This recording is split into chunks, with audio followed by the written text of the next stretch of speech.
Haunted hospital JNIMS Jawaharlal Nehru institute of medical science hospital Manipur में situated है। बहुत सालों से यह hospital essential medical services public को प्रोवाइड करता आया है, पर इस हॉस्पिटल के बारे में बहुत सी अफवाहें हैं जो अब धीरे धीरे बढ़ती ही जा रही है। और इन अफवाहों की माने तो यह जगह हॉन्टेड है। कहा जाता है कि यहाँ गायनेकोलॉजी डिपार्टमेंट और उसके पास वाले वॉशरूम्स और कॉरिडोर रात के समय में सेफ नहीं है।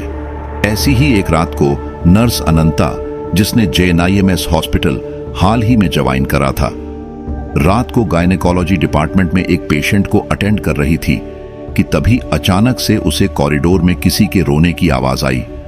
उसने सोचा कि इतनी रात को कौन रो रहा है, तो वह कॉरिडोर में जाकर चेक करने लगी। उसे कॉरिडोर में भी रोने की आवाज तो आ रही थी, लेकिन उसे कोई दिख नहीं रहा था। उसे यह सब बहुत अजीब लगा, तो वह कॉरिडोर में इस आवाज की ओर बढ़ने लगी। वह कॉरिडोर के एंड तक पहुंच गई, लेकिन पूरे कॉरिडोर में किसी इंसान का कोई नामो निशान नहीं था। अनंता घबराने लगी थी, क्योंकि आवाज और तेज होती जा रही थी और वहां कोई भी नहीं था। अनंता डर से वापस पेशेंट रूम में जाने लगी, और जैसे ही वह वापस जाने के लिए मुड़ी, उसको अपने पीछे किसी के होने का एहसास हुआ। उसे लगा जैसे उसके पीछे कोई खड़ा है, लेकिन इससे पहले अनंता कुछ कर पाती, अचानक से उस कॉरिडोर की लाइट्स फ्लिकर होने लगी और उसके अगले ही सेकंड वो फ्लिकर होना बंद हो गई। अनंता को एहसास होने लगा कुछ तो जरूर कुछ अननेचुरल हो रहा है। रोने की आवाज बढ़ती गई, और जैसे ही अनंता ने पीछे मुड़कर देखा तो एक औरत पेशेंट के कपड़ों में वहां जमीन पर दीवार की तरफ मुड़कर बैठी हुई दीवार को रोते रोते स्क्रैच कर रही थी।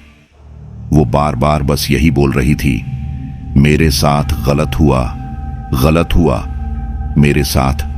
यह देखकर अनंता एकदम सुन्न पड़ गई थी, जैसे अनंता की बॉडी ही फ्रीज हो गई हो। अनंता को समझ नहीं आ रहा था कि अचानक से उसके साथ ऐसा क्या हो रहा है, और उसके सामने वह लेडी पेशेंट कौन है और ऐसे क्यों बिहेव कर रही है।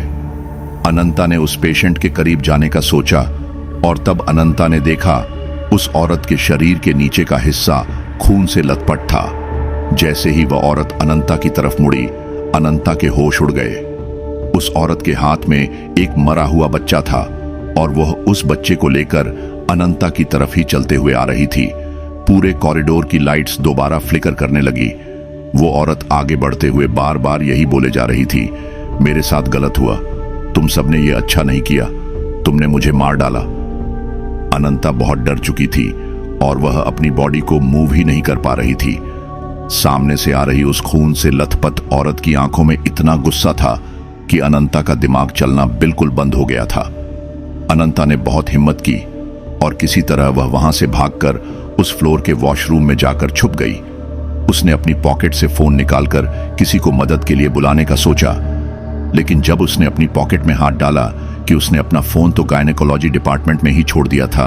वो रात अनंता काफी देर तक अकेली ही उस वॉशरूम में डर के मारे छुपी हुई थी। उसे डर था कि बाहर उसका सामना उसी भयानक औरत से हो जाएगा। तभी अचानक से बाथरूम के दरवाजे पर जोरों से खटखटी और फिर अचानक बंद हो गई। इस सब के बीच अनंता की नजर उस बाथरूम में लगे एक बड़े से शीशे पर गई, और उस शीशे में उसे कुछ ऐसा दिखा जिसे देखकर अनंता कांप उठी। उस मिरर की रिफ्लेक्शन में वही खून से लथपथ औरत अनंता के ठीक पीछे खड़ी थी। अनंता डर के मारे पीछे मुड़ी, लेकिन वहां कोई नहीं था। अनंता को लग रहा था कि वह पागल होती जा रही है। वो बस कुछ भी करके उससे निकलना चाहती थी।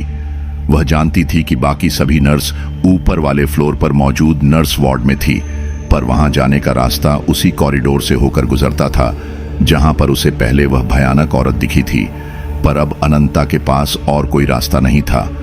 उसने डिसाइड किया कि वह सीधा दौड़ती हुई ऊपर वाले फ्लोर पर चली जाएगी, और बिना कुछ सोचे अनंता ने कॉरिडोर की तरफ दौड़ लगाई, और भाग हुए उसका पैर किसी चीज से टकराया और वह नीचे गिर गई।